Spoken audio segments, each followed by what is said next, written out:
ছেলেটির জীবনের শুরুর দিনগুলো ছিল মাটির ঘরে, খেজুরের গাছের ছায়ায় আর ধানের ক্ষেতের ভেতরে হারিয়ে যাওয়া বিকেলগুলোতে। ভোর হলেই চারপাশ থেকে ভেসে আসতো মোরগের ডাক, দূরে কোথাও বুড়ো নরসিংহ দাদুর বাঁশির সুর। বাতাস ছিল মাটির গন্ধে ভরা, আর উঠোনে ভেজে কাদামাটিতে পায়ে মাখিয়ে সে দৌড়ে বেড়াতো খালি পায়ে। কুয়াশাচ্ছন্ন ভোরে যখন গ্রামের মেঠো পথে হাঁটা শুরু করত, তখন হালকা শিশিরের ছোঁয়া তার পায়ের পাতায় অনুভূতি দিত। স্কুলের ঘন্টা বাজত দূর থেকে, একটা ঝাপসা কুয়াশার চাদরে মোড়া মাঠের ওপারে। তার স্কুলটা ছিল খুব সাধারণ, টিনের ছাউনির নিচে কাঠের ব্রেঞ্চগুলোতে কিছুটা ভাঙা একটা পুরনো কালো বোর্ড আর স্যারের চিৎকার করা হাতের লেখা। কিন্তু এই সাধারণ স্কুলের মধ্যেই লুকিয়ে ছিল এক নতুন জগতে প্রবেশের দরজা। প্রথম প্রথম অক্ষর শেখাটা কঠিন মনে হতো, অ আ এর পার্থক্য ধরতে কষ্টও হতো। কলমের কালো কালি কতবার ভুল করে খাতার পাতা নষ্ট করেছিল তা সে নিজেও জানে না। কিন্তু একদিন যখন সে প্রথমবার একটা গোটা বাক্য লিখতে পারল, তখন মনে হয়েছিল সে যেন এক নতুন ভাষা শিখে ফেলেছে, একটা রহস্যময় দুনিয়ায় প্রবেশ করেছে। একদিন স্যার তার হাতে ধরিয়ে দিলেন একটা পুরনো বই, ঠাকুমার ঝুলি। পাতাগুলো কিছুটা ছেঁড়া, কাভার ফাটা, কিন্তু ভেতরের গল্প তাকে যেন এক নতুন দুনিয়ায় নিয়ে গেল। সেখানে রাজারা ছিল, ছিল দানব, ছিল সাহসী রাজপুত্রেরা। ছেলেটি মুগ্ধ হয়ে গিলতে লাগলো সেই গল্পের এক একটা লাইন। এরপর থেকে সে কেবল বইয়ের মাঝেই হারিয়ে যেত। বাবার দোকান থেকে পুরনো খবরের কাগজের অংশ কেটেও এনে পড়ার চেষ্টা করত। বাড়ির পাশের বড় ভাইয়ের কাছ থেকে পুরনো ক্লাসের বই ধার নিত। বইয়ের পাতায় সে প্রথমবার শিখল এই পৃথিবীটা আসলে তার গ্রামের চারপাশের মাঠ, বটগাছ, নদীর চেয়ে অনেক বড়। তার মা সবসময় বলতেন, বই মানুষকে বড় করে। বই তোর বাবার জীবন বদলায়নি, কিন্তু তোর জীবন বদলে দেবে। সেই কথাগুলো মনে গেঁথে রাখত। ছেলেটির বাবা ছিলেন এক পরিশ্রমী মানুষ। কাঁচা রাস্তার ধুলো উড়িয়ে সারা দিন দোকানের সামনে মানুষ আসতো যেত। দোকানে কাঠের তাকগুলোতে থাকতো চাল, ডাল, বিস্কুটের কৌটা আর ছোট্ট শিশিতে ক্যান্ডির প্যাকেট। প্রতিদিন সকালে বাবা যখন দোকানের ঝাঁপ খুলতেন, তখনও ছেলেটি দাঁড়িয়ে দাঁড়িয়ে দেখত কিভাবে প্রতিটা পয়সার হিসাব করতে হয়। সন্ধ্যার পর যখন খাতার হিসাব মেলাতেন, তখন তার কপালে চিন্তার ভাঁজ পড়ে যেত। তবুও তিনি ক্লান্ত গলায় ছেলেকে বলতেন, তোর কষ্ট করতে হবে না রে, শুধু পড়াশোনাটা ঠিক মতো কর। মাঝে মধ্যে বাবা রাতের বেলা পা টিপে টিপে হাঁটতেন, যেন মাটির মেঝেতে শব্দ যেন না হয়। হয়তো সংসারের টানাপোড়েনের কথা মাকে বোঝাতে চাইতেন না। মা যেন এক অলিখিত যোদ্ধা। রাতের পর রাত চুলোর পাশে বসে রান্না করতেন, আর ভোরবেলা উঠেই আবার একা হাতে গোটা সংসারের দায়িত্ব সামলাতেন। মাটির হাঁড়িতে রাখা ভাতের গন্ধে এক একটা সকাল শুরু হতো। মায়ের চোখে সবসময় একটা স্বপ্ন লুকিয়ে থাকত, তার ছেলে একদিন এই গ্রামের কাদামাটির পথ ছেড়ে অনেক দূর যাবে। গ্রামের সেই কুয়াশা ভেজা বিকেলে ছেলেটি যখন কাঁচা রাস্তার ধারে বসে খেলার ছলে পাতা ছিঁড়ে দিত, তখন পাশের এক বৃদ্ধ চাচা তাকে বলতেন, শহরে গেলে মানুষ হতে পারবি, জানিস। সে হয়তো তখনও বোঝেনি মানুষ হওয়ার মানেটা কি। কিন্তু একদিন এক বড় ভাইয়ের মুখে শুনছিল, ঢাকা নামের একটা জায়গা, বিশাল বিশাল স্কুল আছে, সেখানে সবাই ইংরেজিতে কথা বলে, সেখানে বইয়ের অভাব নেই। সেদিন সন্ধ্যায় মায়ের হাত ধরে সে বলছিল, আমিও কি একদিন ঢাকায় যেতে পারবো মা? মা চুপ করেছিলেন কিছুক্ষণ, তারপর বলেছিলেন, যাবি বাবা, একদিন তুইও যাবি। সেই রাতের পর থেকেই ছেলেটির পৃথিবী যেন বদলে গেল। সময় গড়িয়ে গেল। একদিন এলো সেই দিন যেদিন সে ঢাকা বিশ্ববিদ্যালয়ে চান্স পেল।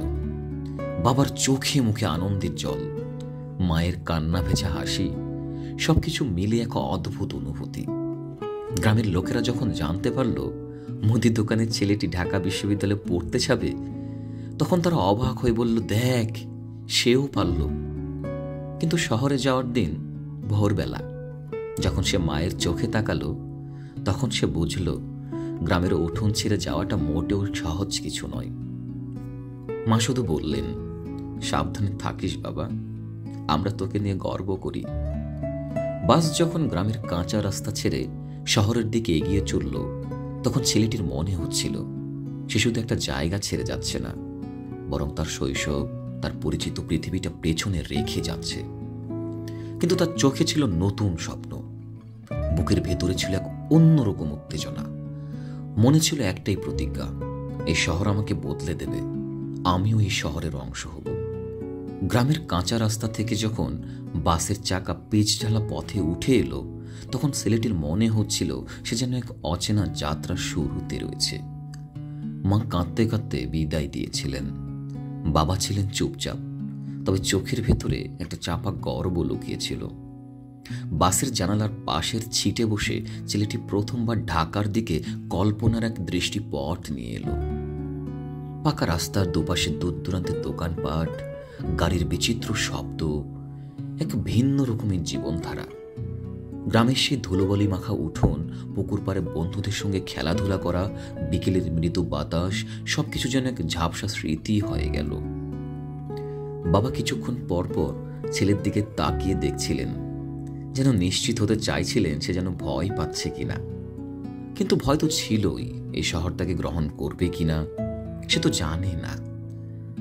বাস যখন গাবতলীতে এসে সামল, তখন রাস্তায় প্রথম যে জিনিসটা চোখে পড়ল তা হলো গিজগিজে ভিড়, মানুষের ঢল, রিকশার সারি, হর্নের কান ঝালাপালা করা আওয়াজ, ধোঁয়ায় ভরা বাতাস, সব মিলিয়ে মনে হচ্ছিল এক বিশৃঙ্খলার মধ্যে এসে পড়েছে। গ্রামের খোলা বাতাসের অভ্যেসটা যেখানে এখনো আছে, সেখানে ঢাকার বাতাস যেন দম বন্ধ করে দিবে, এটাই স্বাভাবিক। বাবা তাকে নিয়ে এগিয়ে চললেন। ভারী ট্রাঙ্ক হাতে নিয়ে হাঁটতে হাঁটতে বাবা বললেন, দেখ এই শহর মানুষকে দয়া দেখায় না, যাই করিস হাল ছাড়িস না। ছেলেটি মাথা নাড়ল, কিন্তু বুকের মধ্যে এক ধরনের কাঁপুনি কাজ করছিল। চারপাশের বিলবোর্ডের বিজ্ঞাপনগুলো তার চোখে নতুন লাগছিল। বড় বড় ফাস্টফুডের দোকান, মোবাইল ফোনের বিজ্ঞাপন, পাকা রাস্তার ধারে ফুটপাতে সাজানো জামা কাপড়, সবকিছু অদ্ভুতভাবে তাকে মনে করে দিচ্ছিল সে কতটা বহিরাগত এখানে। বাবা তাকে নিয়ে এক আত্মীয়ের বাসায় উঠিয়ে দিলেন। সেটা ছিল একটু পুরনো অ্যাপার্টমেন্ট, যেখানে একসঙ্গে 2-3টা পরিবার ভাড়া থাকত। ছোট্ট একটা ঘর দেওয়া হলো ছেলেটির থাকার জন্য, মাত্র কয়েকটা দিনের জন্য। সেখানে একটা কাঠের খাট, পাশে একটা স্টিলের আলমারি, আর জানালার বাইরে দেখা যাচ্ছিল পাশের বিল্ডিংয়ের বিচিত্র সব জানালার কারুকাজ। গ্রামের খোলামেলা উঠোন থেকে এই 4 দেয়ালের মধ্যে নিজেকে বন্দি লাগছিল। এতদিন সে ভেবেছিল শহর কত বিশাল, কিন্তু এখন মনে হচ্ছিল এই শহর আসলে একটা লোহার খাঁচা, যেখানে সবাই নিজের মতো করে বেঁচে থাকে, কিন্তু কেউ কারো পাশে বসে গল্প করে না। বাবা তার ব্যাগ খুলে দিলেন।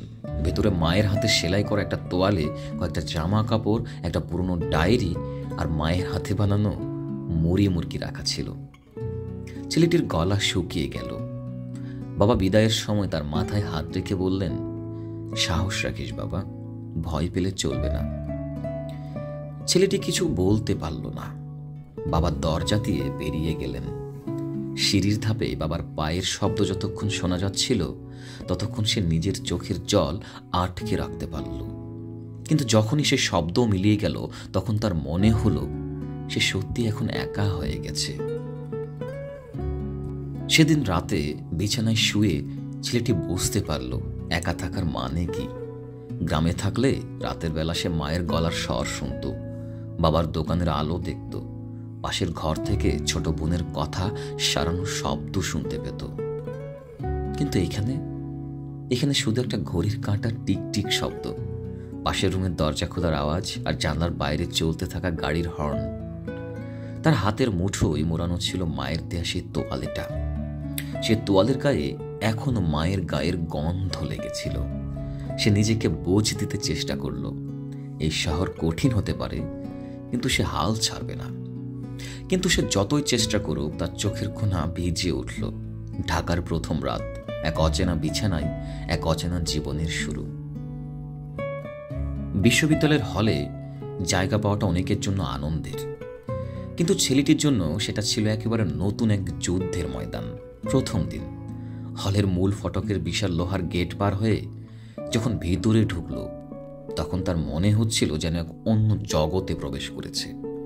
সামনে লম্বা করিডোর, একপাশে বিশাল ডাইনিং হল, অন্য পাশে গণরুম, সেই বার্থ আর দশকের সারি, যেখানে একসঙ্গে অনেকগুলো ছেলে থাকে, প্রত্যেকেই শিক্ষার্থী। ছেলেটির ভাগ্যে গণরুম জুটল। এটাই স্বাভাবিক, কারণ নতুনদের সাধারণত গণরুমই থাকতে দেওয়া হয়। গণরুমের দরজার সামনে দাঁড়িয়ে সে একবার শ্বাস নিল, তারপর ভেতরে ঢুকল। সন্ধ্যার পর গণরুমে প্রবেশের পর ছেলেটির মনে হলো সে এক আজব জায়গায় এসেছে। বিশাল একটা হলঘর, যেখানে চারিদিকে গাদাগাদি করে বিছানা পাতা, কারো মাথার কাছে বই, কারো বিছানায় জামা কাপড় ছড়ানো, আবার কেউ স্রেফ ঘুমাচ্ছে। একপাশে কয়েকটা ছেলে গোল হয়ে বসে লুডো খেলছে। হাসির শব্দ আর উত্তেজনায় তারা ভুলেই গেছে যে এখানে আরো অনেকেই ঘুমানোর চেষ্টা করছে। অন্যদিকে এক কোণে কয়েকজন কানে হেডফোন গুঁজে গান শুনছে, কেউ আবার ল্যাপটপে সিনেমা দেখছে, আবার কেউ কেউ গিটার হাতে নিয়ে সুর তুলছে। বাতাস ভারী হয়ে আছে, ঘামের গন্ধ, পুরনো বইয়ের গন্ধ আর চিরচেনা পুরনো তোষকের গন্ধ একসঙ্গে যেন এতগুলো ছেলের ব্যবহারে গন্ধময় হয়ে উঠেছে এই গণরুম। বিছানাগুলো গাদাগাদি করে রাখা, একটা বেডের সঙ্গে আর একটা প্রায় লেগে আছে, ফলে ব্যক্তিগত জায়গা বলে কিছুই নেই এখানে। সে যেখানে বিছানা পেল, তার আশেপাশে আরো 5 জন ছিল। একজন মোটা ফ্রেমের চশমা পরা ছেলে, যে তাকে দেখেই বলল, নতুন, নাম কি?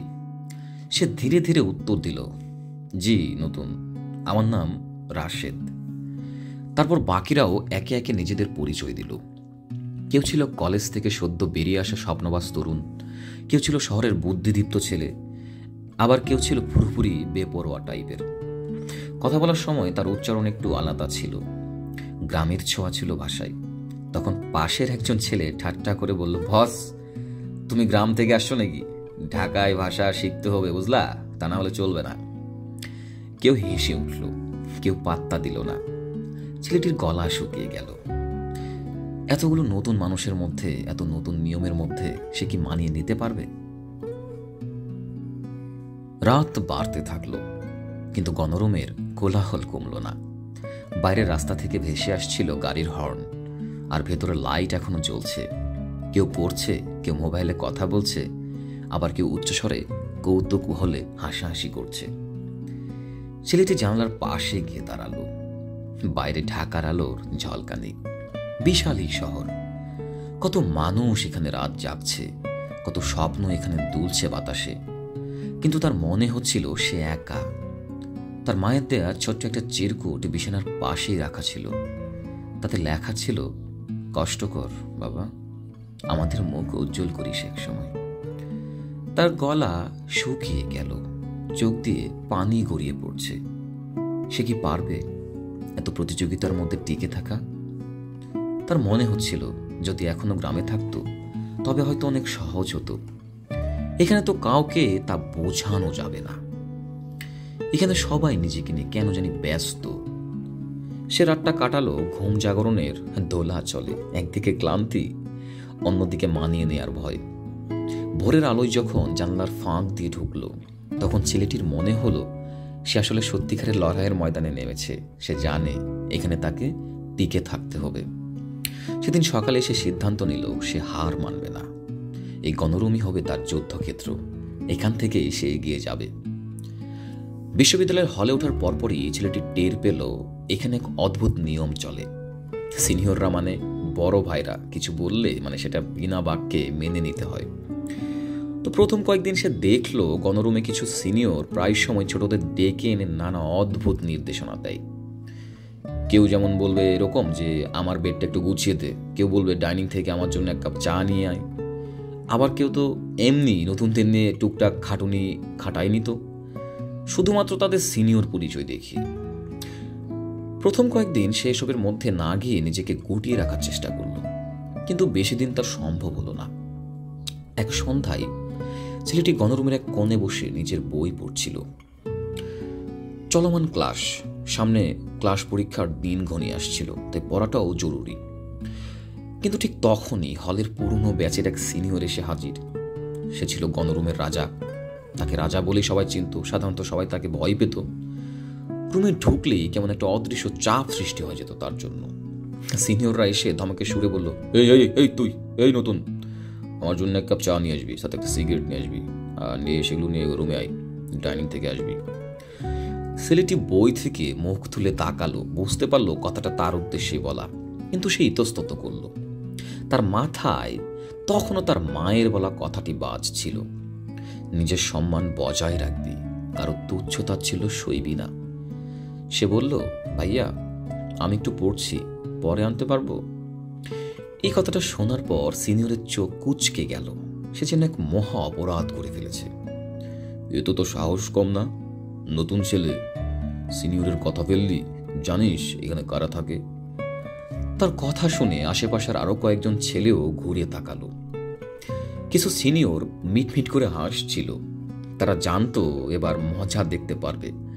সিনিয়র ছেলেটির বইটা নিয়ে এক ধাক্কায় ফেলে দিল বিছানায়, তারপর কপালে চোখ রেখে বলল, হল লাইফ সহজ না, বুঝলি? এখানে সিনিয়রদের কথা মানতে হয়, বুঝছস বেড়া? বুকের মধ্যে ছেলেটির এক ধরনের অস্বস্তি কাজ করল। তার চোখ নিচের দিকে নেমে গেল। সে নিজেকে সংযত রাখল, কিন্তু আশেপাশের ছেলেরা তারা তার উপরই নতুন, তারপর আবার ফিস করছিল। কেউ কেউ ভয়ে মুখ নিচু করে, কেন জানি সিনিয়রদের রাগের উপরে তরকারা নিয়ে নিজেরা চুপ করেছিল। সিনিয়র আরেকটু পরে বলল, শোন, এখানে চলতে হলে বড় ভাইদের সম্মান করতে হয়, বুঝছিস? নতুন ছেলেরা একটু ডিসিপ্লিন শিখতে হবে, এই কথাগুলো যেন মাথায় থাকে। এই কথাগুলোর মধ্যে ছিল ক্ষমতার অপব্যবহার, একটা কাঁচা গর্ব, আর আমি সিনিয়র তাই আমার কথা মানতে হবে, এমন এক বিবৃতি মানসিকতা। এটা এক ধরনের পাগলাম ও বিকৃত মানসিকতার অংশ। শেষমেশ ছেলেটি চুপচাপ উঠে গেল, ডাইনিং থেকে চা এনে দিল। চায়ের কাপ হাতে নিয়ে সিনিয়র ব্যঙ্গাত্মক হাসলো, বলল, শিখতে শুরু করেছিস তোরা, ভালো, এভাবে চলবি, তাহলে তো টিকতে পারবি। সে রাতে ছেলেটি ঘুমোতে পারল না। অপমানের অনুভূতিটা বুকের মধ্যে পাথরের মতো ভারী হয়ে বসেছিল। সে জানত অনেকেই হয়তো এসব মুখ বুঝে সহ্য করে, অনেকেই হয়তো এসব মেনে নেয়, কিন্তু তার ভেতর তখন অন্য কিছু কাজ করছিল। সে প্রতিজ্ঞা করল, একদিনই শহরে, এই হলে এমন জায়গায় থাকবো যেখানে কেউ আমাকে এভাবে অপমান করতে পারবে না। সে রাতটাই তার মধ্যে একটা বদল এনে দিল। ঢাকা আসার পর প্রথম কয়েক সপ্তাহ ছেলেটির মনে হচ্ছিল সে যেন কোনো এক স্রোতের মধ্যে ভাসছে। এই শহরে কেউ কারোর জন্য অপেক্ষা করে না, কেউ কারো কথা শোনে না। সকাল হলেই রাস্তার মোড়ে মোড়ে কাজের তারা, রিকশার টুংটাং, মানুষের হাঁসফাঁস, আর এক অদ্ভুত ব্যস্ততা যা দেখে মনে হয় যেন সবাই দৌড়াচ্ছে, কিন্তু গন্তব্য কারোই জানা নেই। বিশ্ববিদ্যালয়ে ক্লাস শুরু হতেই ছেলেটির জন্য সবচেয়ে বড় ধাক্কাটা ছিল ভাষা। গ্রামের স্কুলে এসে বাংলা শিখেছে, বাংলায় পড়েছে, কিন্তু এখানে এসে দেখে স্যাররা ইংরেজিতে লেকচার দেন। ছাত্ররা অবলীলায় প্রশ্ন করে, আলোচনা করে, এমনকি ডায়েরিতে টুকটাক ইংরেজিতে নোটও নেয়। প্রথম দিন ক্লাসে বসে সে বুঝতে পারল সে আসলেই একেবারে নতুন এক দুনিয়ায় এসে পড়েছে। তার চারপাশের সবাই যেন অনেক এগিয়ে, সে বোকার মতো শুধু নোট করছিল, বুঝতে পারছিল না কিভাবে কথা বলবে। পাশে বসা এক ছাত্রী যখন ইংরেজিতে উঠে দাঁড়িয়ে উত্তর দিল, তখন তার কেমন যেন ভেতরটা মুচড়ে উঠল। মনে হলো, আমি কি ভুল জায়গায় চলে এসেছি? কিন্তু না, সে জানতো তার হার মানলে চলবে না। তখন থেকে শুরু হলো নিজের সঙ্গে যুদ্ধ। ক্লাস শেষে লাইব্রেরিতে গিয়ে নতুন শব্দ শেখা, কারো সামনে দাঁড়িয়ে উচ্চারণ করে ঠিকঠাক কথা বলা, বন্ধুদের সঙ্গে ধীরে ধীরে কথা বলা। সে বুঝলো শহরের মানুষের কাছে টিকে থাকতে হলে শুধু মেধা থাকলেই চলবে না, নিজেকে দক্ষ করে তুলতে হবে। ঢাকায় থাকার জন্য মাসে অন্তত কিছু টাকা লাগবে, তাই সে টিউশনির খোঁজ শুরু করলো। কিন্তু টিউশনির বাজারে ঢুকতেই বুঝতে পারলো এটা সহজ কিছু না। শহরের বহু ছেলে মেয়ে টিউশনি করে খায়, আর তার মতো নবাগতদের জন্য এখানে জায়গা পাওয়াটা একরকম যুদ্ধের মতো। সকাল থেকে বিকাল পর্যন্ত এক এলাকার পর অন্য এলাকায় ঘুরল সে। রাস্তার মনে লাগানো বিজ্ঞাপন দেখল, শিক্ষক চাই, অভিজ্ঞতা আবশ্যক। সে নিজের ফোন নম্বর থেকে ফোন করল, কল দিল, কিন্তু শুনতে পেল, তোমার আগে অনেকে আগ্রহ দেখিয়েছে, পরে জানাবো। একটা বাসার ঠিকানা পেল, সেখানে গেল।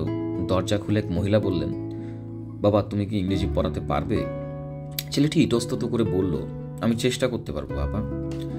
মহিলা তখন কপাল খুঁজকে বললেন, আমার ছেলের জন্য ভালো ইংরেজি টিচার লাগবে, যে ব্রিটিশ অ্যাকসেন্ট জানে।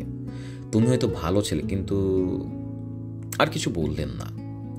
দরজাটা ধীরে ধীরে বন্ধ হয়ে গেল। এভাবেই সকাল থেকে সন্ধ্যা পর্যন্ত সে ঘুরল। পকেটে ছিল মাত্র 50 টাকা। দুপুরের খাওয়ার মতো টাকাও ছিল না। সন্ধ্যার দিকে বাসে উঠে যখন সে ফিরছিল, তখন মনে হচ্ছিল পেটে একরকম শূন্যতা তৈরি হয়েছে। সেই রাতে বিছানায় শুয়ে ছেলেটি ভাবল, এভাবে চলতে পারে না।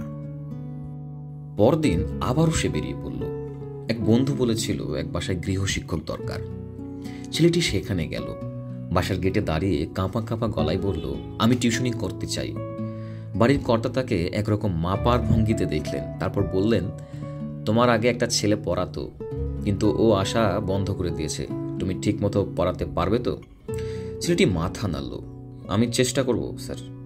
সেদিন রাত হলে ফিরে এসে সে প্রথমবারের মতো মনে করল যে এই শহরের সাথে একটু একটু করে সে মানিয়ে নেওয়ার চেষ্টা করছে। কিন্তু ঢাকা মানেই শুধু সুযোগ নয়, এখানে আছে ধান্দাবাজ, চিটার, বাটপার আর চাপাবাজদের এক বিশাল বাহিনী, যারা নতুনদের পেয়ে সুযোগ নেই।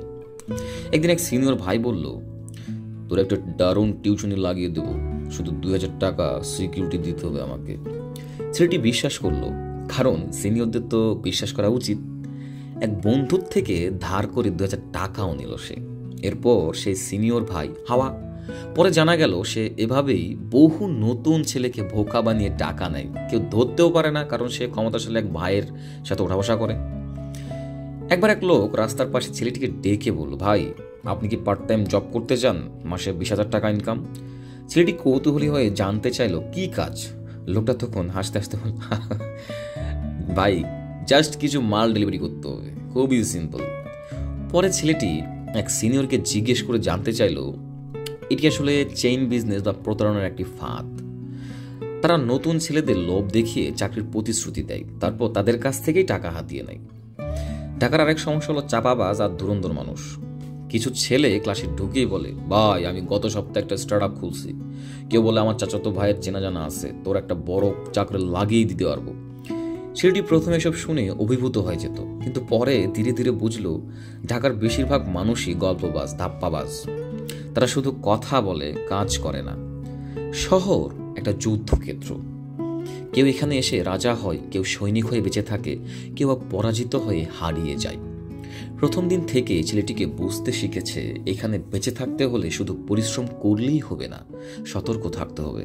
কারণ এই শহর শুধু প্রতিযোগিতার জায়গা নয়, বরং ধান্দাবাজি আর ফাঁদে ভরা এক মরুভূমি। এখানে কেউ কাউকে নিখাত সাহায্য করে না, সাহায্যের আড়ালে লুকিয়ে থাকে স্বার্থের খেল। প্রথম সে অবাক হয়ে দেখত, রাস্তার কিছু লোক নীল শার্ট গায়ে দাঁড়িয়ে আছে, তাদের হাতে ছোট্ট একটা ডিভাইস, যেটাতে তারা মানুষের হাত থেকে টাকা হাতিয়ে নিচ্ছে। হুট করে একদিন বাসের ভেতর এক লোক এসে বলল, ভাই মোবাইল চার্জার লাগবে নাকি, চার্জ করা লাগবে? ছেলেটি প্রথমে বুঝতে পারল না। লোকটা তার দিকে চার্জার এগিয়েও দিল, একটা ছোট পাওয়ার ব্যাংকের মতো দেখতে। আশেপাশের লোকজন তখন তাকে নিয়ে হাসাহাসি করছিল। পরে সে জানতে পারলো এটা আসলে পুরনো একটা কৌশল, মানুষের মোবাইল চার্জে দিয়ে হঠাৎ ব্যাটারি নষ্ট করে দেওয়া, তারপর ক্ষতিপূরণ চেয়ে টাকা নেওয়া। তারপর একদিন রাস্তায় দাঁড়িয়ে দেখলো এক ভদ্রলোককে। একজন এসে বলছে, ভাই আমার পকেট থেকে 500 টাকা পড়ে গেছে। লোকটা অবাক হয়ে নিজের পকেটে হাত দিয়ে দেখলো, তারপর সে অপরিচিত লোকই পকেট মারার সুযোগ নিয়ে পালিয়ে যায়। তো এই শহরে সবাই ছল চাতুরিতে দক্ষ, সবাই ধুরন্ধর। ছেলেটির বিশ্ববিদ্যালয়ে কিছু সহপাঠী নিজেদের বিশাল কিছু হিসেবে প্রমাণ করতে চায়। তারা ক্লাসে এসে বলবে, আমি তো ইউরোপের স্কলারশিপ নিয়ে ট্রাই করতেছি। কিন্তু আসলে তারা জানে না তোফেল এবং আইএলসের পূর্ণরূপ কি। কিছু সিনিয়র বলবে, আমার এক চাচা বড় ব্যবসায়ী, তার কাছে একটা প্রজেক্ট আছে, তোর ইন্টারেস্ট থাকলে বল। কিন্তু দুদিন পরে দেখা যাবে সেই প্রজেক্ট আসলে একটা ধান্দাবাজির ব্যবসা, যেখানে মানুষকে পণ্য বিক্রি করিয়ে লভ্যাংশ হাতিয়ে নেওয়া হয়। এই শহরে চাপাবাজি একটা আর্ট, যেখানে সবাই গল্প বানায় আর কেউ না কেউ সে গল্প বিশ্বাস করেই ধরা খায়। ঢাকার চেহারা যেমন দৃষ্টিনন্দন, তেমনই এর অন্ধকার দিকও অসংখ্য।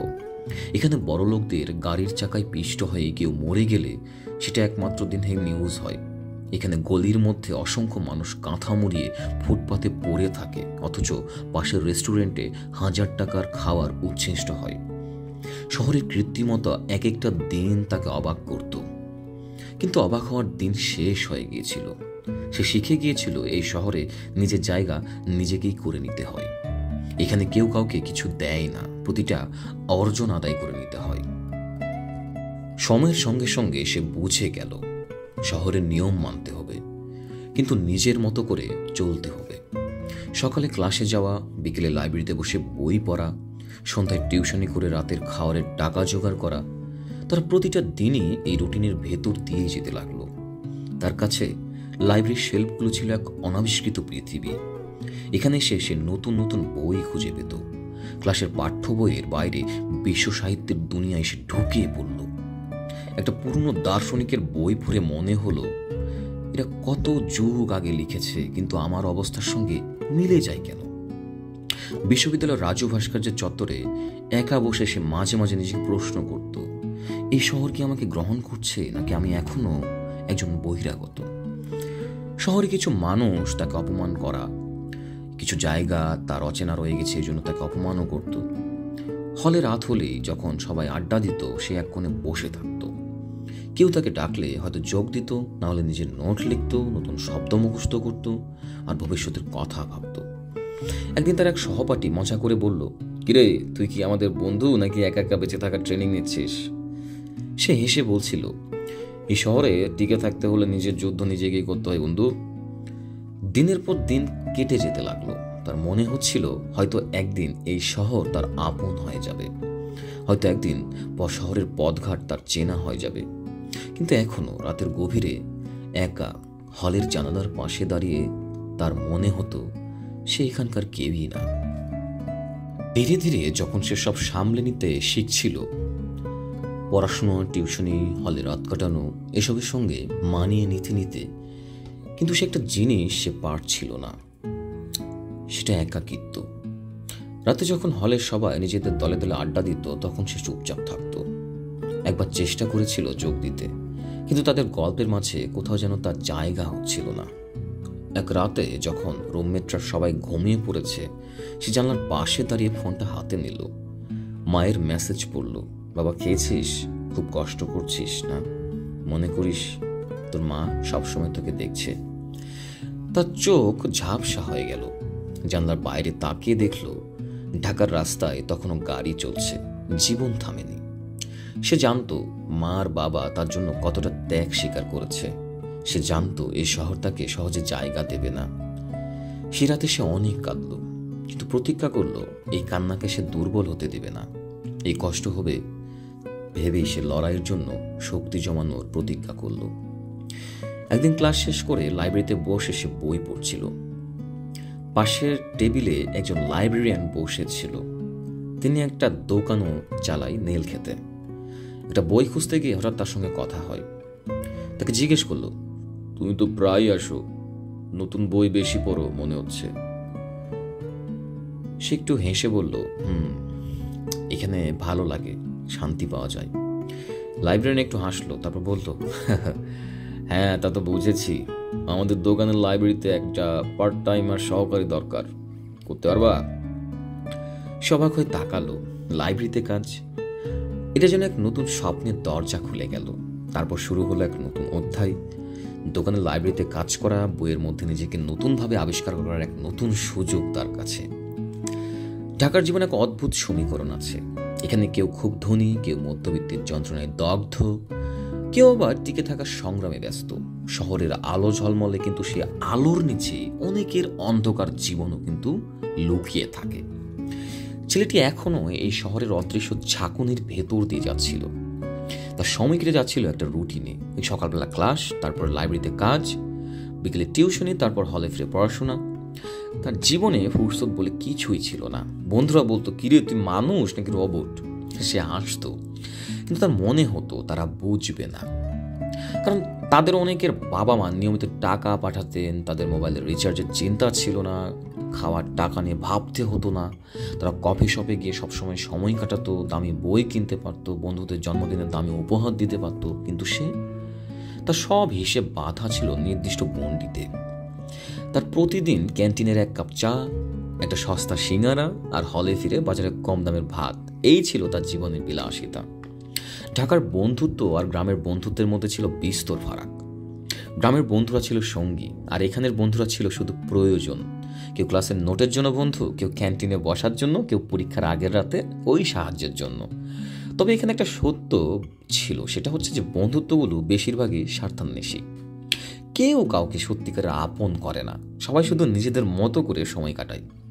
কিন্তু কিছু সম্পর্ক একটু বেশি গভীর হয়, যেগুলো হয়তো আসল বন্ধুত্বের দিকে এগিয়ে যায়। একদিন এক বন্ধু এসে বলল, ভাই চল না, আজকে ক্যাম্পাসের নতুন ব্যান্ড পারফর্ম করবে, মজা হবে। সে একটু হেসে বলল, তোদের যা আনন্দ, তোরা যা, আমি টিউশনে না গেলে চলবে না ভাই। বন্ধুরা মাঝে মাঝে খোঁচা দিত, বলতো তোর জীবনটা বেশি সিরিয়াস রে ভাই, একটু ফুর্তি করতে শেখ। কিন্তু সে জানতো তাদের পার্থক্য কোথায়। কারো বাবা বিদেশ থেকে টাকা পাঠায়, কেউ বাবার অফিসের গাড়িতে চড়ে আসে, আবার কেউ এমনও আছে যারা ক্লাসের পর পার্টি করে রাত ভর আড্ডা দেয়। সে জানতো এই শহরের আলো সবাইকে সমানভাবে ছুঁয়ে দেয় না। তবে তার লাইব্রেরির যে কাজটা তার জন্য একটা আশ্রয় হয়ে উঠেছিল। ঢাকা শহরের কোলাহলের মধ্যে এই লাইব্রেরির কাজটা নিস্তব্ধতা ছিল এক স্বস্তির জায়গা। এখানে কেউ অহেতুক কথা বলতো না, কেউ তার দিকে কৌতূহলী চোখে তাকাতো না। এখানে শুধুই বই, শব্দ আর জ্ঞানের গন্ধ মিশে থাকতো। কাজের ফাঁকে ফাঁকে সে বই পড়তো, কখনো দার্শনিকের লেখা, কখনো সাহিত্য, কখনো বা ইতিহাস। তবে লাইব্রেরির সবচেয়ে বড় আকর্ষণ ছিল মানুষ। এখানে নিয়মিত কিছু মুখ দেখা যেত, যেমন কেউ গভীর পড়ুয়া, আবার কেউ শুধু পরীক্ষার আগে দ্রুত উল্টোপাল্টা কিছু নোট মুখস্থ করে নিছক সময় কাটানোর জন্য আসা মানুষও এখানে ছিল। ঢাকা শহর আসলে এক বিশাল গোলক দাদা। প্রথমে মনে হয় এখানে সবাই ছুটছে, সবাই ব্যস্ত, যেন এক একজনের গন্তব্য এক এক দিকে। কিন্তু আসলে এই শহরে কিছু মানুষ কেবল ছুটছে বলেই টিকে আছে, আর কিছু মানুষ এমনিতেই ছুটছে, কোনো দিক নেই, শুধু দৌড়ানোটাই অভ্যাস হয়ে গেছে তাদের। ছেলেটি যখন প্রথম এই শহরে এসেছিল তখন সে ভাবত মানুষগুলো হয়তো সব একরকম, ব্যস্ত, হিসেবি, নিজের কাজে নিয়োজিত। কিন্তু ধীরে ধীরে সে বুঝতে পারল এই শহরে মানুষ শুধু ব্যস্ত নয়, এক একজন এক এক রকম। কেউ অসহায়ভাবে টিকে থাকার চেষ্টা করছে, কেউ ব্যস্ততার সঙ্গেও নিঃসঙ্গ, আবার কেউ কেউ আছে যারা আসলে ব্যস্ত নয়, কেবল ব্যস্ত দেখানোর চেষ্টা করে। সন্ধ্যার পর যখন সে লাইব্রেরি থেকে বের হতো, রাস্তার পাশে ফুটপাতে শুয়ে থাকা গরিব মানুষগুলোর দিকে তাকিয়ে থাকতো। ওরা কেউ কিন্তু ব্যস্ত নয়, কিন্তু ওরা যেন এই শহরের অংশ। ঢাকার এই যে বিভাজন, সে এখন স্পষ্টভাবে দেখে বুঝতে পারে। লাইব্রেরি কাজ করতে করতে সে মানুষকে পর্যবেক্ষণ করতে শিখেছিল। এখানে যারা আসতো তারা সবসময় বইপ্রেমী হতো না, কেউ গভীর আলোচনায় বসতো, একটা বই খুলে টেবিলে রাখতো আর বন্ধুদের সঙ্গে এমনভাবে আলোচনা করতো যেন তারা পৃথিবীর সব জ্ঞান আয়ত্ত করে ফেলছে। কেউ নিছক সময় কাটাতে আসতো, হাতে একটা মোটা বই নিয়ে বসতো, 2-1 পৃষ্ঠা উল্টাতো, তারপর মোবাইল বের করে ছবি তুলে সোশ্যাল মিডিয়া আপলোড করতো, যেন একটা স্ট্যাটাস সিম্বল। কেউ কৌতূহল নিয়ে তাকিয়ে থাকতো শেলফগুলোর দিকে, অনেকক্ষণ দাঁড়িয়ে থাকতো, কিন্তু কিছু কিনতো না বা পড়তো না, যেন বইয়ের রাজ্যে পথ হারিয়ে ফেলা এক পর্যটক। আর কিছু মানুষ কেবল বিরক্ত করত, তারা লাইব্রেরিতে এসে গল্প করত, হাসাহাসি করত, কাউন্টারে দাঁড়িয়ে অপ্রয়োজনীয় প্রশ্ন করত। কিন্তু একটা জিনিস সবার মধ্যেই ছিল, নিজেকে গুরুত্বপূর্ণ করে তোলার চেষ্টা। কেউ চায় সে যেন জ্ঞানী মনে হয়, কেউ চায় সবাই জানুক সে কত বড় পাঠক, কেউ চায় অন্যরা ভাবুক সে ব্যস্ত গবেষক। ঢাকার এই প্রতিযোগিতা লাইব্রেরিতেও ছিল। লাইব্রেরির বাইরেও ছেলেটি বুঝতে পারছিল ঢাকায় সম্পর্কগুলো খুব দ্রুত তৈরি হয়, আবার খুব সহজেই কিন্তু ভেঙে যায়। একদিন ক্যান্টিনে বসে আড্ডা দিচ্ছিল, মধুর ক্যান্টিনে। একজন বলল, তুই জানিস রফিকের সঙ্গে লাবণীর ব্রেকআপ হয়ে গেছে? আরেকজন বলল, আরে ব্রেকআপ আবার কি, ওরা তো ঠিকই করেছিল, আলাদা হয়ে গেলেও তো ফ্রেন্ড থাকবে। ছেলেটি মুচকে হেসে শুনল। সম্পর্ক এখানে এতটাই সহজ, অথচ গ্রামের সম্পর্কগুলো ছিল গাঁট ছড়া বাঁধা। কেউ কারোর সঙ্গে কথা বন্ধ করলেই গুজব ছড়াতো। কিন্তু ঢাকায় এখানে মানুষ এসে সম্পর্ক গড়ে, কিছুদিন পর আবার ভেঙে ফেলে, কেউ কাউকে বেশি গুরুত্ব দেয় না, এক সম্পর্কে সমস্যা হলে আরেকটা শুরু করে। এই শহরের মানুষ ব্যস্ত, কিন্তু ব্যস্ততার ফাঁকেও কেউ একজন তার নিঃসঙ্গতা ঢেকে রাখার জন্য সম্পর্কের আশ্রয় নেয়। অথচ ছেলেটির জীবন কেবল বাস্তবতার মধ্যে আটকে ছিল। ওর মাথায় প্রেম, বন্ধুত্বের নাটকীয়তা বা দুঃখবিলাসের কোনো জায়গা ছিল না। একদিন ক্যান্টিনে বসে চা খাচ্ছিল বন্ধুরা। কথায় কথায় উঠে এলো ঢাকার জীবনযাত্রার বৈষম্য। এক বন্ধু বলল, ভাই তুই কি জানিস বনানীতে একটা কফি শপ খুলছে, যেখানে একটা কফির দাম 500 টাকা। আর একজন বলল, দৌড় বড়া, গুলশানের ওই কিছু রেস্টুরেন্টে গেলে 2000 টাকার নিচে ভালো কিছু খাওয়া যায় না। ছেলেটি শুনলো কিন্তু কিছু বলল না। তার ক্যান্টিনের চায়ের দাম মাত্র 10 টাকা। সে প্রতিদিন হিসেব করে খরচ করে। দুপুরে 30 টাকার খাবার খায়, রাতে ভাতের সঙ্গে 20 টাকার মাংস কিনলে মনে হয় সে একটা বিলাসিতা করছে। কিন্তু এই একই শহরে কেউ কফির পেছনে 500 টাকা খরচ করছে। ঢাকায় এই দুই রূপ তাকে বিশ্বাস করত। একদিন রাস্তার পাশে শুয়ে থাকা মানুষ যারা খাবারের জন্য লড়ছে, আর একদিকে বিলাসবহুল গাড়িতে বসে থাকা মানুষ যারা খাওয়ার জন্য দামি রেস্টুরেন্ট খুঁজছে। শহরটা যেন দুই ভাগে বিভক্ত, এক পাশে অভাবের পৃথিবী আর এক পাশে অঢেল টাকার জগৎ। যত দিন যাচ্ছিল ছেলেটি বুঝতে পারছিল ঢাকায় কেউ কাউকে সাহায্য করতে চায় না। এই শহরে টিকে থাকতে হলে নিজেকেই পথ খুঁজে নিতে হবে।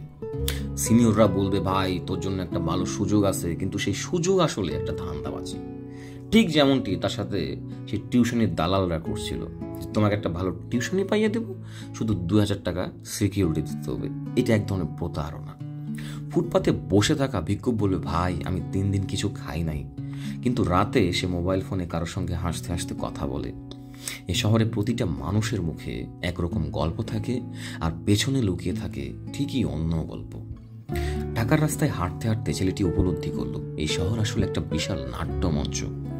এখানে সবাই অভিনয় করে, কেউ সুখী হওয়ার, কেউ ব্যস্ত হওয়ার, কেউ প্রেমিক হওয়ার, কেউ নেতা হওয়ার। কিন্তু বাস্তবতা হলো এই শহর কেউ কাউকে সহজে জায়গা দেয় না। কেউ সাহায্য করলে পেছনে স্বার্থ থাকে, কেউ ভালো ব্যবহার করলে সেটাও কোনো কৌশলের অংশ হতে পারে। এখানে টাকা থাকলে বড় মানুষ হয়, টাকা না থাকলে কেউই গুরুত্ব দেয় না। এই শহরে টিকে থাকতে হলে শুধু ভালো মানুষ হলে চলে না, এই শহরের কৌশল শিখতে হয়, প্রতারণা চিনতে জানতে হয়, মিথ্যা কথার ভেতরে সত্য খুঁজে নিতে হয়। আর ছেলেটি ধীরে ধীরে সেই শিক্ষাগুলো নিয়েই যেন এগিয়ে যাচ্ছিল। ছেলেটি এতদিন খুব হিসেব করে চলত। ঢাকা শহরের থাকার জন্য তার প্রতিদিনের খরচ ছিল পুরো পরিকল্পিত। হলে ডাইনিং থেকে সবচেয়ে কম দামের খাবার নেওয়া, চা, সিঙ্গারা সবকিছু হিসেবে মেলানো। এক প্যাকেট বিস্কুট কিনলে সেটাকে 4-5 দিন ভাগ করে খাওয়া, এটাও তার হিসেবের অংশ। টিউশনির টাকা পেলে প্রথমে মেসের বকেয়া শোধ করত, তারপর হাতে যা থাকতো সেটা ছিল মাসের বেঁচে থাকার মূলধন। কিন্তু সেদিন একটা অদ্ভুত ঘটনা ঘটল। লাইব্রেরিতে কাজ করার সময় সে একটা বই দেখলো, একজন দার্শনিকের লেখা, যা প্রতিটা লাইন তার হৃদয়ের শেকড় গাঁড়তে শুরু করেছিল। সে বইটা হাতে নিল, পাতাগুলো উল্টে দেখলো, যেন প্রতিটা শব্দ তার চোখের সামনে বাস্তব হয়ে উঠছে। মনে হচ্ছিল এই বইটা তার জন্যই লেখা। বইয়ের নিচে দাম লেখা 450 টাকা। তখনই তার বুক ধক করে উঠল। সে জানতো এত দাম দিয়ে সে কোনোদিন এই বইটি কিনতে পারবে না, কারণ তার মানিব্যাগেও ছিল মাত্র 200 টাকা। সে একটু ইতস্তত করলো, তারপর বুকের মধ্যে একটা অদ্ভুত সংকোচ নিয়ে প্রথমবার একটা বন্ধুর দিকে তাকালো। বন্ধুর নাম রিয়াদ, ক্লাসমেট।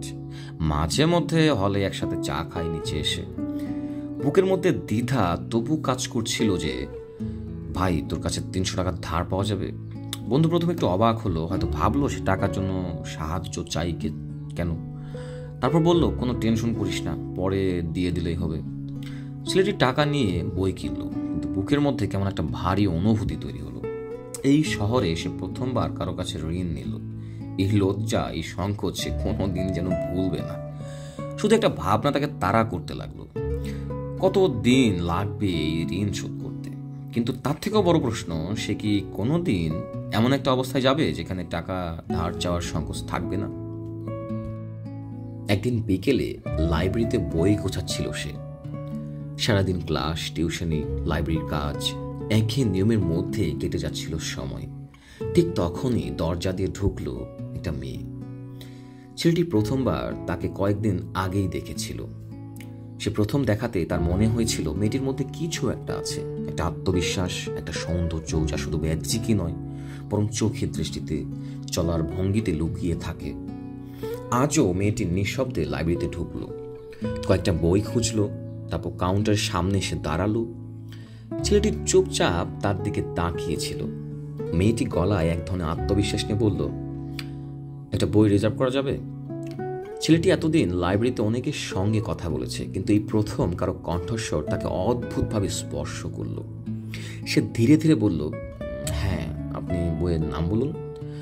মেয়েটি এক মুহূর্তের জন্য চুপ করে তাকালো, বলল, আপনি কি এখানে রেগুলার কাজ করেন? এমনিতে সাধারণ একটা প্রশ্ন, কিন্তু ছেলেটা একটু হকচকিয়ে গেল। লাইব্রেরির অনেকেই তার কাছ থেকে বই নেয়, কিন্তু এভাবে তার কাছে কেউ কখনো জানতে চায়নি। সে মাথা নেড়ে বলল, জি, পার্ট টাইম কাজ করি। মেয়েটি মাথা নাড়ল। আপনাকে দেখে মনে হয় আপনি শুধু এখানে কাজ করতেই আসেন না, মনে হয় বইও পড়েন। ছেলেটি একটু হাসলো, মাথা নিচু করে বলল, জি, মাঝে মাঝে পড়ি। মেয়েটি তখন একটা বই বের করে সামনে রাখলো। আপনি যদি বলেন তাহলে আমি এই বইটা নিব, আপনার মতামত কি? এবার ছেলেটি সত্যি অবাক হলো। এমন সরাসরি কথা বলার মানুষ সে খুব কম দেখেছে। সে বইটার দিকে তাকালো, তারপর বলল, ভালো বই, তবে আপনার নিজের পছন্দ হবে কি? মেয়েটি তখন এক মুহূর্ত চুপ করে তাকালো, বলল, পছন্দ বদলাই, তবে আমার মনে হয় মাঝে মাঝে বইয়ের পাতার মধ্যে সত্যিকারের মানুষের সন্ধান পাওয়া যায়। এই একটা কথা শুনে ছেলেটির বুকের মধ্যে যেন একটা অদ্ভুত অনুভূতি তৈরি হলো। সে এভাবে কখনো কোনো মেয়ের সঙ্গে কথা বলেনি। সে জানে শহরের মেয়েরা সাধারণত এমন হয় না। তারা ব্যস্ত, তারা নির্দিষ্ট বৃত্তে থাকে, তারা কাউন্টারে দাঁড়িয়ে লাইব্রেরিয়ানদের সঙ্গে আলাপ করে না। কিন্তু এই মেয়েটি, সে যেন নিজের মতো করে চলতে চায়, সমাজের নিয়মের বাইরে গিয়ে ভাবতে চায়। এই প্রথমবার মনে হলো শহরের এই ব্যস্ততার মধ্যেও কেউ তাকে বাস্তবভাবে লক্ষ্য করল। বেশ কয়েক সপ্তাহ কেটে গেছে। লাইব্রেরির রুটিনের মতোই মেয়েটি আসছে, বই নিচ্ছে, মাঝে মাঝে কথাও বলছে, কিন্তু সেই কথাগুলো যেন শুধুই বই নিয়ে সীমাবদ্ধ। যেমন, আপনি কি দার্শনিকদের বই বেশি পড়েন? এই লেখককে আপনার কেমন লাগে? ছেলেটি জবাব দেয় সংক্ষেপে, তার কথাগুলো যেন অনেকটা গুছিয়ে বলা আর কিছুটা কাঁচা। কিন্তু সে টের পায় প্রতিবার মেয়েটির সঙ্গে কথা বলার সময় বুকের ভেতর কোথাও একটা চাপা উত্তেজনা তৈরি হয়। সে কখনো নিজের এই অনুভূতির নাম দেয়নি, কিন্তু এটা যেন এক অদ্ভুত আকর্ষণ। এই মেয়েটিকে সে চেনে না, তার জীবনযাত্রা সম্পর্কে সে কিছুই জানে না, কিন্তু তবু যেন মেয়েটি তার সামনে দাঁড়ায়। মনে হয় একটা নতুন কিছু ঘটতে চলেছে, কিন্তু কিছু বলা হয় না। প্রতিবার যখন মেয়েটি চলে যায়, তখন তার মনে হয় কিছু একটা বলার ছিল, কিন্তু কি বলবে সে সেটা নিজেও জানে না।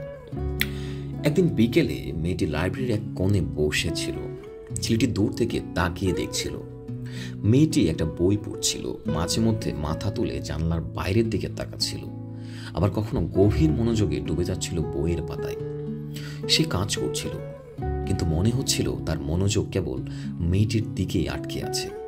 ঠিক তখনই মেয়েটি হঠাৎ করে তার দিকে তাকিয়ে হালকা করে হাসল। এটা কোনো স্বাভাবিক হাসি ছিল না, বরং এমন কোনো হাসি যেন কিছু বলতে চায়। এক মুহূর্তের জন্য ছেলেটির বুকের মধ্যে কেমন একটা শূন্যতা তৈরি হলো। সে এই হাসির অর্থ বুঝতে পারছিল না।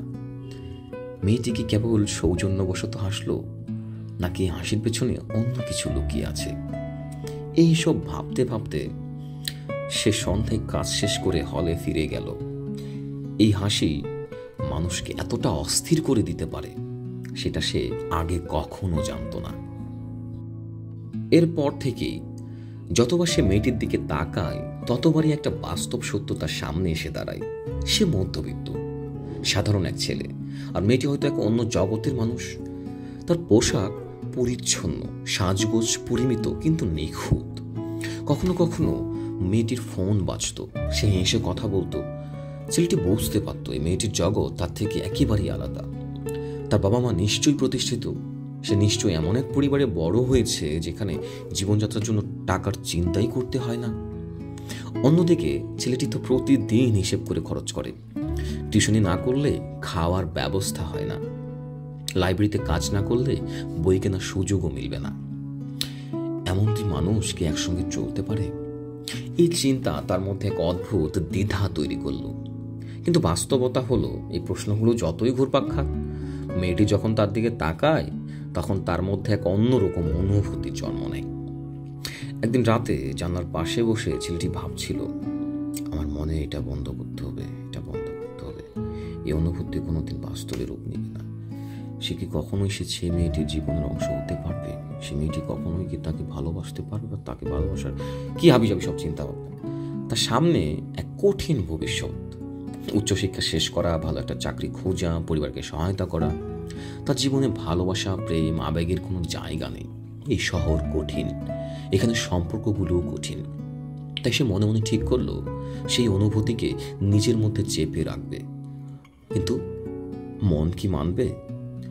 পরদিন সকালে মেয়েটি যখন লাইব্রেরিতে এলো, তখন সে চাইলেও নিজের ভেতরের অনুভূতিগুলোকে দমিয়ে রাখতে পারল না। সে শুধু তাকিয়ে দেখলো মেয়েটি বই খুঁজছে। তার কণ্ঠস্বর শুনলো, তার কথা শুনলো, তার চোখের দিকে তাকিয়ে থাকার লোভ সামলাতে পারল না।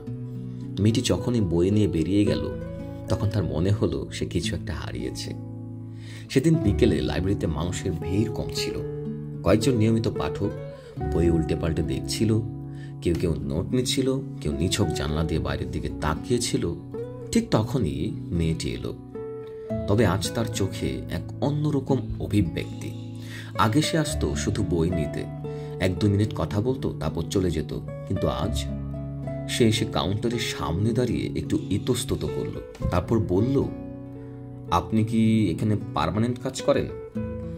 ছেলেটি ভ্রু কুঁচকালো আর ভাবলো, সে তো তার এই প্রশ্নের উত্তর কয়েকদিন আগেই দিয়েছে, আজকে আবার কেন জিজ্ঞেস করছে?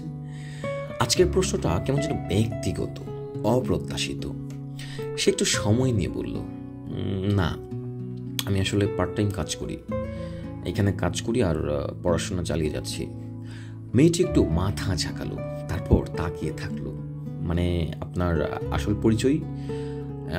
এবার ছেলেটি সত্যি অবাক হলো। পরিচয়? মেয়েটি হাসলো, কিন্তু কিছু বলল না, যেন অপেক্ষা করছিল ছেলেটি নিজেই কিছু বলবে। ছেলেটি একটু নড়াচড়ে বলল, পরিচয় তো অনেক রকমের হয়। কেউ আমাকে ছাত্র বলে, কেউ গৃহশিক্ষক, কেউ লাইব্রেরির কর্মচারী, আর কেউ হয়তো মনে করে আমি নিছকই একজন অচেনা মুখ। মেয়েটি এবার আস্তে আস্তে হেসে বলল, বাহ, একজন মানুষের এতগুলো পরিচয় হয়, জানতামই না। ছেলেটির ঠোঁটের কোণে এক ধরনের মৃদু হাসি খেলে গেল। পরের দিন মেয়েটি কোনো নির্দিষ্ট বই চাইতে এলো না। সন্ধ্যার পর লাইব্রেরিতে বেশ শান্ত পরিবেশ ছিল, খুব বেশি লোকজনও আসেনি। কয়েকজন নিয়মিত পাঠক নীরবে বই পড়ছিল, আর ছেলেটি এক কোণে বসে নতুন বইগুলো সাজাচ্ছিল। ঠিক তখনই মেয়েটি এলো। আজ অন্য দিনের মতো নয়। আজ সে সরাসরি কাউন্টারে এসে দাঁড়ালো না, বরং তাকিয়ে থাকলো লাইব্রেরির বিশাল বুকশেলফগুলোর দিকে। তারপর এলোমেলোভাবে একটা বই টেনে নিল। বইয়ের নাম বিং অ্যান্ড নথিংনেস। সে মলাটে আঙুল বোলাতে বোলাতে বলল, এই বইটা কেমন? ছেলেটি তাকে দেখিয়ে বলল, বইয়ের নাম দেখে একটু মৃদু হেসে নিল। বলল, এটা আসলে অস্তিত্ববাদী দর্শনের অন্যতম ভিত্তিপ্রস্তর, তবে পড়তে গেলে প্রস্তুতি দরকার। মেয়েটি একটু ভ্রু কুঁচকালো, বলল, মানে যদি আগে কমোর the myth of the Sisyphus বা Nietzsche the spokes of the Zarathustra না পড়ে থাকা হয়, তাহলে এই বইগুলোর ধারণাগুলো একটু ভারী মনে হবে। মেয়েটি একটু চুপ করে তাকিয়ে থাকলো, বলল, আপনি কি সব বই পড়েন? মেয়েটি মৃদু হাসলো, ছেলেটিও মৃদু হাসলো। ছেলেটি একটু পর বলল, সব বই পড়া সম্ভব নয়, তবে যে বইগুলো মানুষকে ভাবায় সেগুলো পড়তে ভালো লাগে। তারপরে মেয়েটি দ্য রিপাবলিক প্লেটোর এই বইটি হাতে নিল, বলল, এটি পড়েছেন? ছেলেটি বইয়ের মলাটের উপর হাত রাখল, যেন সে অনুভব করছে বইয়ের গভীরতা। হ্যাঁ, তবে এটা কেবল রাষ্ট্র দর্শনের বই নয়, বরং এক আদর্শ সমাজ ব্যবস্থার একটা কল্পনা। এখানে ন্যায় বিচারের সংজ্ঞা নিয়ে বেশ বিতর্ক আছে। যেমন কিছু সমাজে শাসকের ভূমিকা বোঝার জন্য বই পড়া দরকার, তখনের জন্য এটা ঠিক আছে। তবে আপনি যদি রাষ্ট্র চিন্তা নিয়ে আগ্রহী হন, তাহলে ম্যাকিয়াভেলি দ্য প্রিন্স আর থমাস হবসের দ্য লেভিথ্যান্স বইটা পড়তে পারেন। পরক্ষণে মেয়েটি তাকে সাজানো অন্য বইগুলো থেকে দ্য প্রিন্স নিকোলা ম্যাকিয়াভেলির বইটি নিল। প্রচ্ছদ দেখে ছেলেটি বলল, দ্য প্রিন্স, এই বইটা তো শুনেছি রাজনীতির জন্য বেশ কৌশলী চিন্তা দেয়, তাই না? ছেলেটি হাসলো, বলল, হ্যাঁ, তবে অনেকেই ভুল বোঝে। যেমন ম্যাকিয়াভেলি তো কোনো নীতিবাদী দার্শনিক নয়, তিনি কৌশলবাদী। তিনি দেখিয়েছেন শাসকদের জন্য নৈতিকতা সবসময় কার্যকর নাও হতে পারে। রাজনীতি মানে ক্ষমতা, আর ক্ষমতা মানে বাস্তবতা। মেয়ে জিজ্ঞেস করলো যে, তাহলে আপনি কি মনে করেন রাজনীতিতে নৈতিকতা থাকার দরকার নেই? ছেলেটি এক মুহূর্ত চুপ করে তাকালো, তারপর মৃদু স্বরে বলল, নৈতিকতাই যদি আদর্শ হয় তাহলে ম্যাকিয়াভেলি বাস্তবতা, ইটস ইনাফ। এরপরে তাকে সাজানো আরেকটি বইয়ে মেয়েটি হাত দিয়ে বলল, মেডিটেশনস, মার্কাস অরেলিস। মেয়েটি একটু ভেবে বলল, তাহলে শাসক হিসেবে কিভাবে একজন আদর্শ মানুষ হওয়া যায়? ছেলেটি আবার তাক থেকে মেডিটেশনস বের করে নিলেন। এটা পড়ো, এটা শুধু দর্শন নয়, এটা শাসকের আত্মজিজ্ঞাসা। মার্কাস অরেলিয়াস একজন রোমান সম্রাট ছিলেন, তবে তার কিছু লেখা পড়ে মনে হয় যেন সে একজন সাধারণ মানুষ নিজের অস্তিত্ব নিয়ে ভাবছে। মেয়েটি তখন কৌতূহল বাড়ছিল। তখন the communist manifesto, wealth of Nations, Das capital, এইসব কিছু নিয়ে মেয়েটি ইতস্তত করেও তাকে জিজ্ঞেস করলো, আপনার হাতে এই এখন এই বইগুলো, এগুলো কি আপনি পড়ছেন? ছেলেটি তখন একটু হাসলো, বললো যে জি। মেয়েটি তখন জিজ্ঞেস করলো, আপনি কি তাহলে মার্ক্সবাদী? ছেলেটি বলল, আমি একজন পাঠক। মার্কসের দাস ক্যাপিটাল যেমন গুরুত্বপূর্ণ, তেমন অ্যাডাম স্মিথের ওয়েলথ অফ নেশনস বা ম্যাক্স ওয়েবারের the protestants ethics and the spirit of the ক্যাপিটালিজমও সমান গুরুত্বপূর্ণ, তাই কিনা? সব দিক থেকে বুঝতে হবে, জানতে হবে, এই জন্য পড়ি। এরপরে মেয়েটি তাক থেকে 1984 উপন্যাসটি নামিয়ে আনলেন। এটা কি বর্তমান সমাজের সঙ্গে মেলে? ছেলেটি তখন একটু হেসে বলল, এটা তো শুধু বর্তমানের সমাজ নয়, বরং ভবিষ্যতের চিত্র। ব্রেভ নিউ ওয়ার্ল্ড এবং দ্য ফারেনহাইট 451 এর সঙ্গে মিলিয়েও দেখতে পারলে বুঝতে পারবেন যে স্বাধীনতার নামে কিভাবে রাষ্ট্র জনগণকে নিয়ন্ত্রণ করে। এরপর আরো অসংখ্য বই নিয়ে তাদের মধ্যে কথা হলো। মেয়েটি এবার তাক থেকে একটা বিজ্ঞানের বই বের করলো, বলল, আপনি কি বিজ্ঞানের বইও পড়েন? ছেলেটি তখন মুচকে হেসে বলল, পড়ার চেষ্টা করি, যেমন স্টিফেন হকিংসের ব্রিফ হিস্টোরি অফ টাইম বা ডকিংসের সেলফিশ জিন। বিজ্ঞান দর্শনের যে সংযোগের জায়গাটা, কিন্তু যদি ইতিহাস দেখতে চান তাহলে স্যাপিয়েন্সটা শুরু করতে পারেন। মেয়েটি এবার একদম চুপ হয়ে গেল, বলল, আপনি কি সত্যি এত কিছু জানেন? এইসব বই কি সত্যি পড়েছেন? ছেলেটি তখন একটু হেসে বলল, জ্ঞান সীমাহীন, আমি কেবল তার এক বিন্দু মাত্র জানি।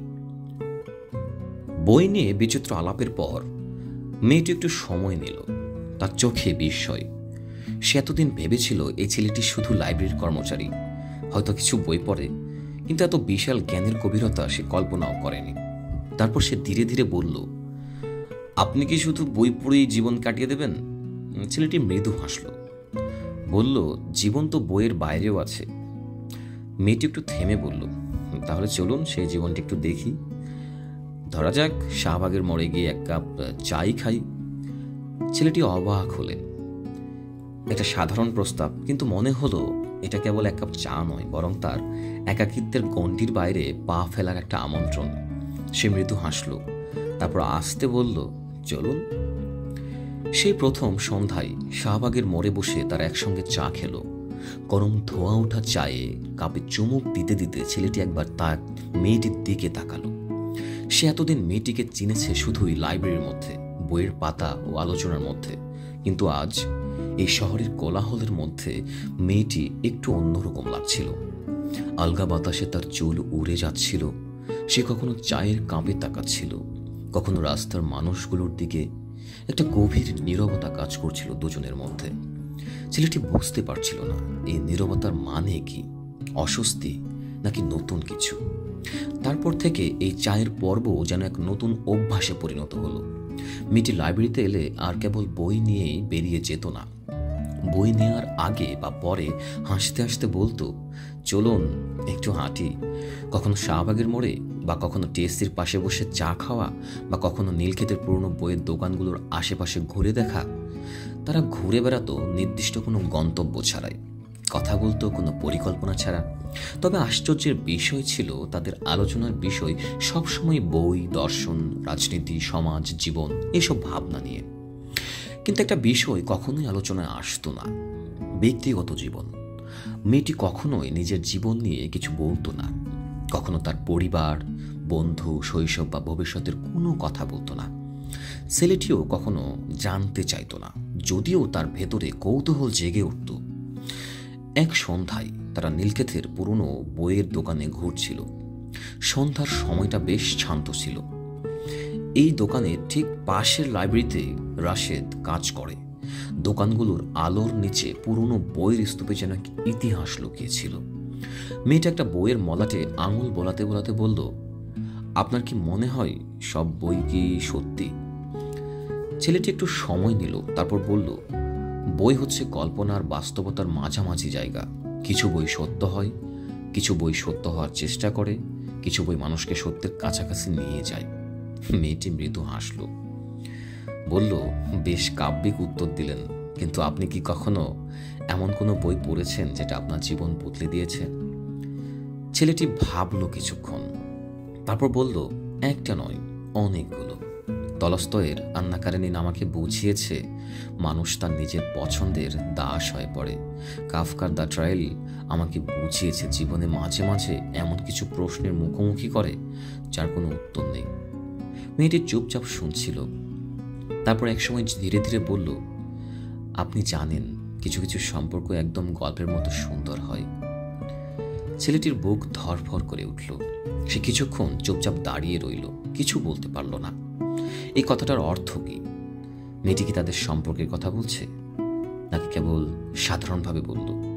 সে নিশ্চিত হতে পারল না। তার মুখ শুকিয়ে গেল, গলার কাছে কিছু একটা আটকে থাকলো।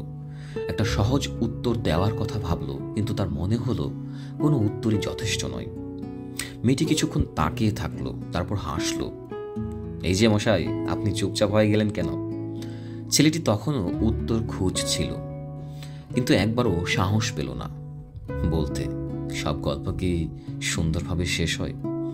তবে সে জানতো আজ একটা নতুন অধ্যায় হয়তো শুরু হলো, একটা সম্পর্ক যা হয়তো প্রেমের দিকে এগোচ্ছে, কিন্তু কেউই তার নাম বলতে চাইছে না। তারপর থেকে মেয়েটির হাসিগুলো একটু দীর্ঘ হতে লাগলো। তার চোখের দিকে তাকালে মনে হতো সে যেন কিছু বলতে চায়, কিছু বলছে না। ছেলেটি জানতো না এটাকে কি বলবে, বন্ধুত্ব নাকি কিছু একটা যা এখনো বলা হয়নি। সে জানতো সে নিজের অনুভূতিগুলোকে ভয় পায়। সে ভয় পায় এই মেয়েটিকে ভালোবেসে ফেলতে, কেননা সে জানে এই শহর অনেক নিষ্ঠুর। এখানে অনেক সম্পর্ক হয়তো শুরু হয় কিন্তু শেষ হয় না। এখানে কিছু অনুভূতি থাকে যা বলা হয় না, শুধু থেকে যায় বাতাসে। ছেলেটির মনে ঠিক একটা প্রশ্নই ঘুরপাক খাচ্ছিল, এই সম্পর্ক কি শুধুই বন্ধুত্ব, নাকি ধীরে ধীরে কিছু অন্যরকম হয়ে উঠছে? সে নিজেও জানতো না। সে শুধু জানতো কিছু না বলা কথা, কিছু না দেখা অনুভূতি যা ধীরে ধীরে বাসা পেতে শুরু করেছে। এবং আজ সন্ধ্যায় হয়তো নতুন একটা গল্পের প্রথম পাতাও খুলতে পারে।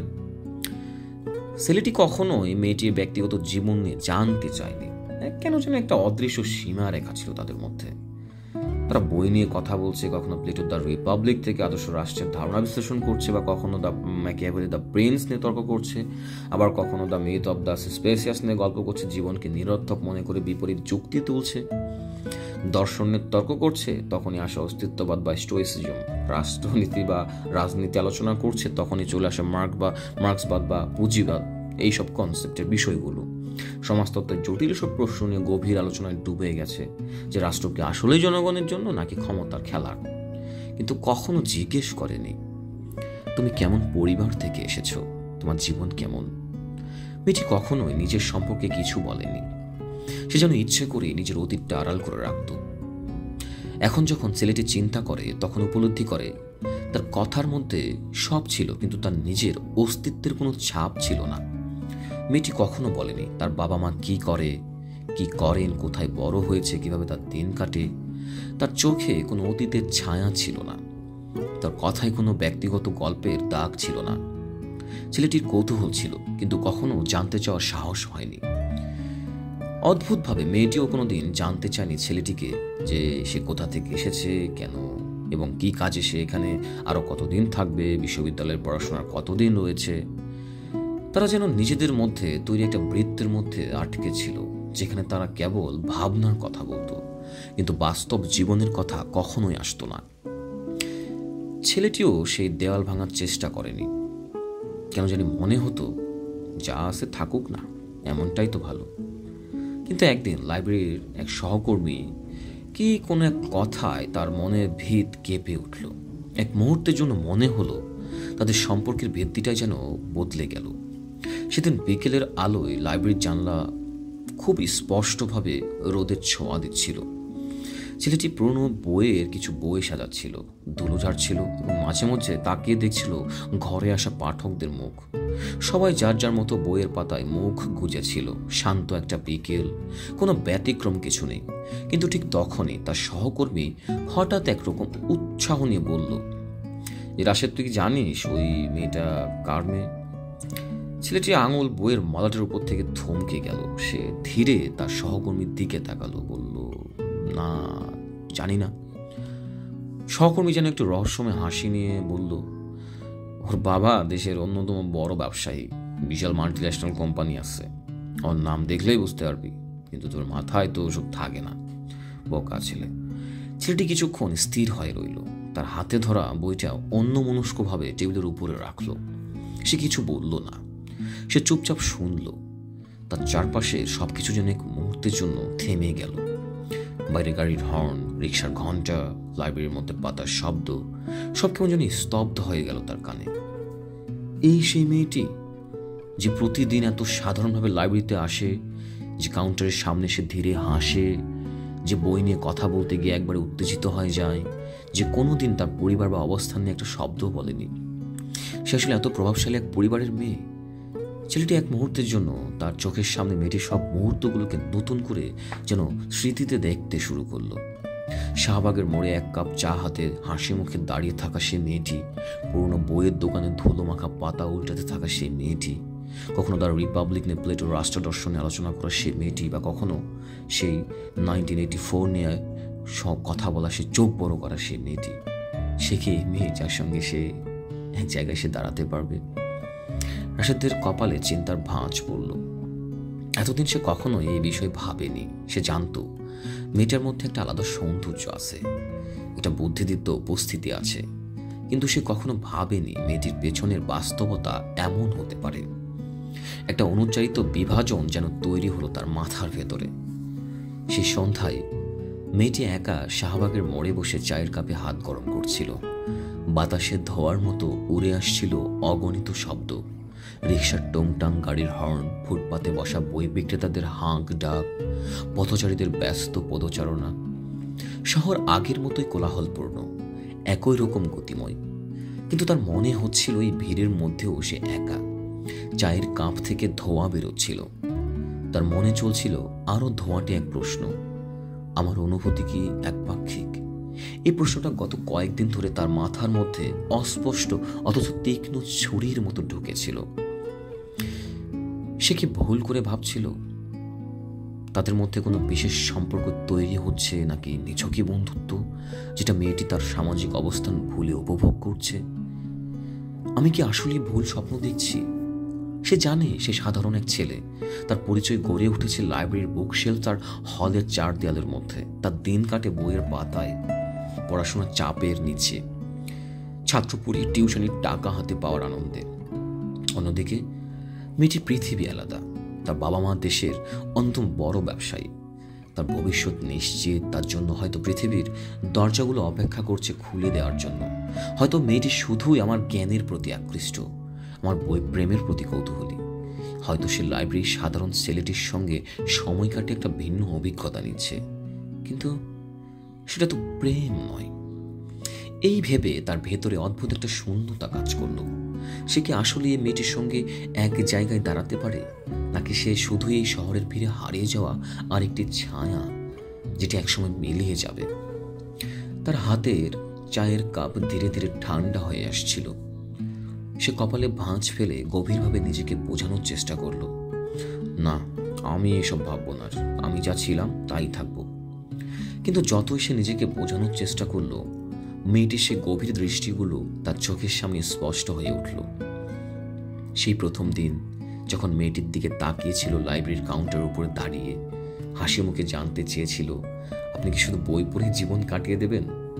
তারপর সেই মুহূর্ত যখন মেয়েটি নীলক্ষেতের পুরনো তার সেই লাইব্রেরির দোকানের বইয়ের পাতা উল্টোতে উল্টোতে বলেছিল, আপনি জানেন কিছু কিছু সম্পর্ক একদম গল্পের মতো সুন্দর হয়।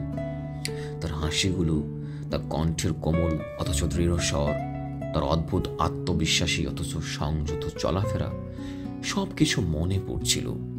সত্যি মেয়েটি কি তাকে অন্যভাবে দেখে, নাকি সে নিচে একটা মিথ্যে স্বপ্নের জাল বুনছে যেখানে বাস্তবতার কোনো অস্তিত্বই নেই? সে জানতো না।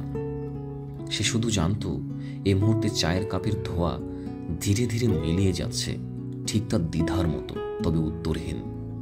পরদিন সকালে ছেলেটি লাইব্রেরির কাজে এসেও অস্থির বোধ করছিল। সারা রাত ঘুম হয়নি। মেয়েটির সেই কথাগুলো যেন কানে বাজছিল।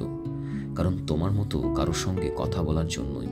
এটা কি বন্ধুত্ব, নাকি কিছু একটা যা সে কখনো বুঝে উঠতে পারছে না? তার মনে হচ্ছিল মেয়েটির কথার পেছনে হয়তো আরও কিছু আছে যা সে প্রকাশ করেনি।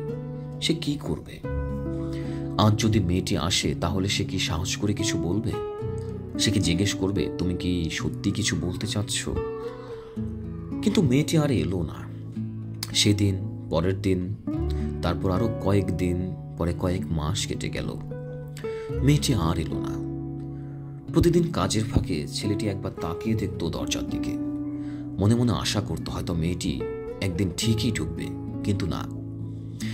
তারপর একদিন সহকর্মীর মুখে শোনা গেল সেই নির্মম সত্য। মেয়েটি দেশ ছেড়ে চলে গেছে, হঠাৎ হারিয়ে যাওয়া, কিছু না বলে। ছেলেটির হাত থেকে বই প্রায় পড়েই যাচ্ছিল। সে কিছুক্ষণ স্তব্ধ হয়ে বসে রইল। তারপর ধীরে ধীরে জিজ্ঞেস করল, কোথায়? সে বলল, শুনলাম ইউরোপ গেছে, হয়তো মাস্টার্স করবে, হয়তো বা বাবার বিজনেস সামলাবে, কে জানে, কিন্তু এখন আর এইখানে ফিরবে না। সে লাইব্রেরির চারপাশের সমস্ত শব্দ যেন নিঃশব্দতায় তার কানে বেজে গেল। সবকিছু চারপাশে স্থির। স্মৃতির পর্দায় ভেসে উঠতে লাগলো মেয়েটির মুখ, তার হালকা হাসি, তার গভীর চোখ, লাইব্রেরির টেবিলের উপরে রাখা তার আঙুলের ছোঁয়া, পুরনো বইয়ের দোকানে ধুলো মাখা উল্টে পাল্টে দেখা সেই মুহূর্তগুলো, তার সেই শেষ কথাগুলো। তুমি কি জানো আমি কেন এতদিন এখানে আসছি? কারণ তোমার মতো কারোর সঙ্গে কথা বলার জন্যই। কিন্তু এই কথাটার আসল মানেটা কি ছিল? সে কি আসতে চেয়েছিল কিন্তু পারেনি, নাকি সে আসতে চায়নি, নাকি এই শহর, এই সম্পর্ক, এই কথোপকথন সবকিছু কেবল এক মুহূর্তের জন্য ছিল, যে একসময় হারিয়ে যাওয়ারই কথা ছিল। এরপরও অনেকদিন ছেলেটি মেয়েটির অপেক্ষায় ছিল। প্রতিদিন লাইব্রেরির দরজার দিকে তাকাতো, মনে মনে আশা করতো হয়তো একদিন মেয়েটি ফিরে আসবে, হয়তো বলবে আমাকে খুঁজছেন, হয়তো বলবে আমি ফিরেছি কারণ এই শহরটা আমাকে টানে, এই লাইব্রেরি, এই বইয়ের কথা, এই আড্ডা আমাকে ফিরিয়ে আনে। কিন্তু দিন যায়, সপ্তাহ পেরোয়, মাস কেটে যায়, মেয়েটি আর ফিরে আসে না। স্মৃতি থেকে ধীরে ধীরে মিলে যেতে থাকে তার হাসি, তার চোখের দৃষ্টি, কিন্তু ছেলেটির ভেতরে থেকে যায় এক শূন্যতা, একটা অদৃশ্য সম্পর্ক যা শুরু হয়েছিল কিন্তু শেষ কখন হয়েছে জানা হলো না। একটা না বলা কথা যা হয়তো সারা জীবন বলা হবে না। একটা গল্প যা হয়তো লেখাই হলো না, কেবল মনে মনে বলা হলো বারবার নিঃশব্দে।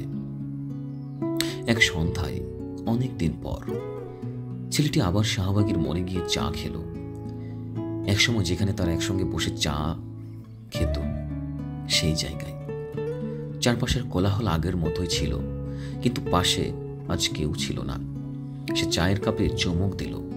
তার চোখ বন্ধ করে অনুভব করল মেয়েটি হয়তো সত্যিই চলে গেছে। কিন্তু সে কি হারিয়ে গেছে, নাকি গেছে তার প্রতিটি কথার মধ্যে, প্রতিটি বইয়ের পাতায়, প্রতিটি না বলা অনুভূতির গভীরে? সে জানে না। সে শুধু জানে কিছু সম্পর্ক কখনো পূর্ণতা পায় না, শুধু স্মৃতির মতো থেকে যায়, অনুভূতির পাতায়, বইয়ের ভাঁজে, আর কোনো এক ভোরবেলার স্বপ্নে।